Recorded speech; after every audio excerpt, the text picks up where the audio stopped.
Life में अगर हमारी अनसक्सेसफुल का कोई रीज़न है ना, तो वो है हमारा खुद का आलस।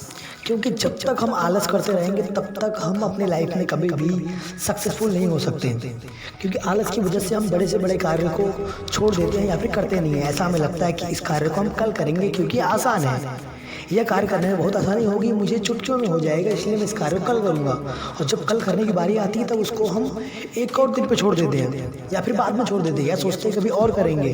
क्यों? क्योंकि ये कार्य आसान है, जिस वजह से हम अपनी लाइफ में सक्सेसफुल नहीं हो पाते।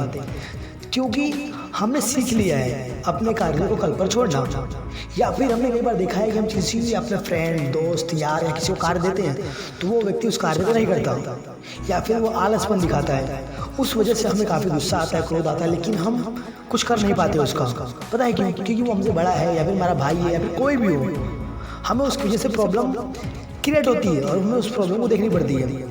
आई होप आपको मेरी बात समझ आ रही है कि आलस की वजह से क्या क्या होता है, राइट? तो आलस जो होता है वो हमारी लाइफ को बहुत ही धीमा करता जाता है, जिस वजह से हमें काफ़ी नुकसान होता है। तो याद रखना, हमें इसी आलस को दूर करना है, चाहे वो आलस हमारे अंदर हो या फिर ये आलस किसी और के अंदर हो। अगर ये आलस किसी और के अंदर है तो उसे आलस का मतलब समझाओ कि आलस से बहुत सी चीज़ें अनसक्सेसफुल हो सकती है, वो अपनी लाइफ में हार सकता है या कुछ खो सकता है।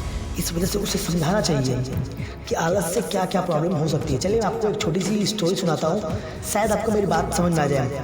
एक ब्राह्मण व्यक्ति होता है, उसे आलस का बहुत शौक होता है, वह बहुत ही ज़्यादा आलसी होता है। उसके कार्य होते हैं कि लोगों के घर पे जाना, भिक्षा मांगना और भिक्षा लेकर अपने घर पे आना और उन भिक्षाओं को अपने परिवार में खिलाना और खुद भी खाना।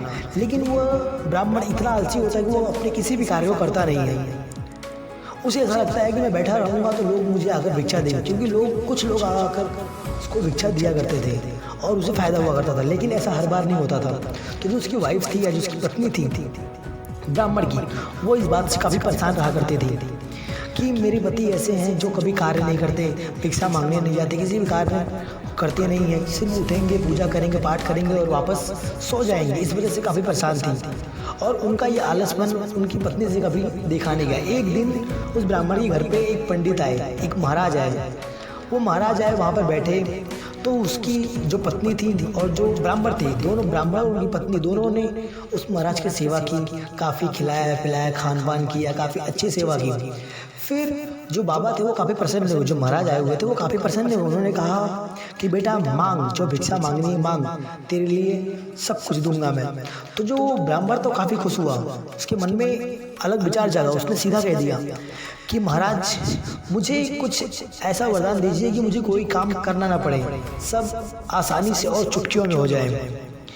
तो ये जो बाबा थे वो काफ़ी खुश थे, लेकिन वो उसकी बात को समझ गए थे कि यह जो मांग रहा है वो गलत है, खिलाफ है रूल के, वो ऐसा नहीं हो सकता। तो बाबा ने कहा तेरी जो इच्छा है मैं तुझे दूंगा। तो बाबा ने कहा कि मैं तुझे एक जिन देता हूँ, ये जिन तू हमेशा अपने पास रखना, लेकिन याद रखना ये जिन को खाली कोई भी काम मत छोड़ना। इस जिन के पास कोई ना कोई काम देते रहना। अगर तूने इसको कोई ना कोई काम नहीं दिया तो याद रखना ये तुझे मारकर खा जाएगा या फिर ये तेरी जान ले लेगा। तो हुआ क्या, जो ब्राह्मण था खुश हो गया, उसकी बात काफ़ी ज़्यादा खुश हो गया, वाह ये तो और अच्छा है। तो फिर बाबा वहाँ से चले गए। फिर जो ब्राह्मण था उसने काम दिया जिन को, कहा कि जाओ मेरे खेतों को जोत कर आओ।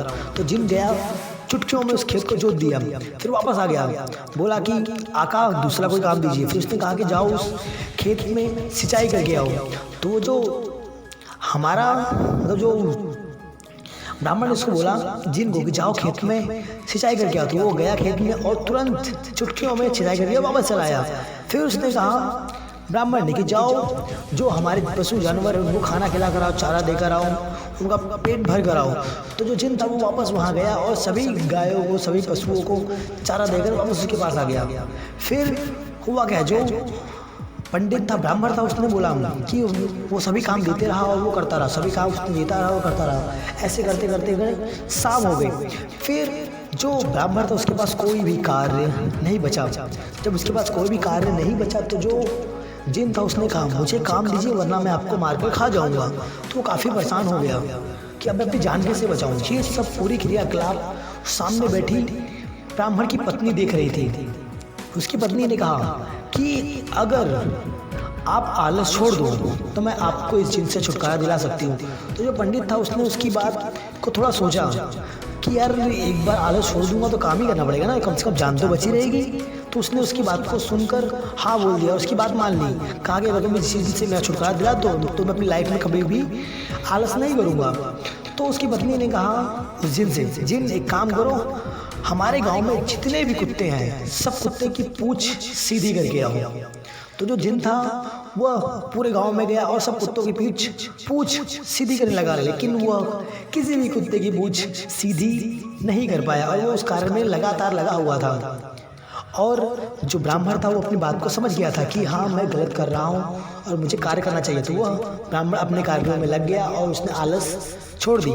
तो आई होप मेरे फ्रेंड्स आपको मेरी बात समझ आ गई होगी। मैं कहना क्या चाहता हूँ, मैं ये कहना चाहता हूँ कि आप भी अपने दोस्तों को कोई ऐसा कार्य, कोई ऐसी उपस्थिति या कोई भी ऐसी परिस्थिति में डाल दो कि वो अपने आलस को छोड़कर आपकी बात को माने। आप उन्हें समझाओ कि आलस करने या फिर समय को छोड़ने पर उससे बहुत नुकसान हो सकता है और वो अपनी लाइफ की बहुत सी चीज़ों को खो सकता है। इस वजह से उनको समझाओ और आलस न करें, अपने कार्य पे ध्यान दें और अपनी लाइफ को सक्सेसफुल बनाएं। आई होप आपको मेरी बात समझ आ गई होगी। अच्छी लगी हो तो लाइक कमेंट जरूर करें।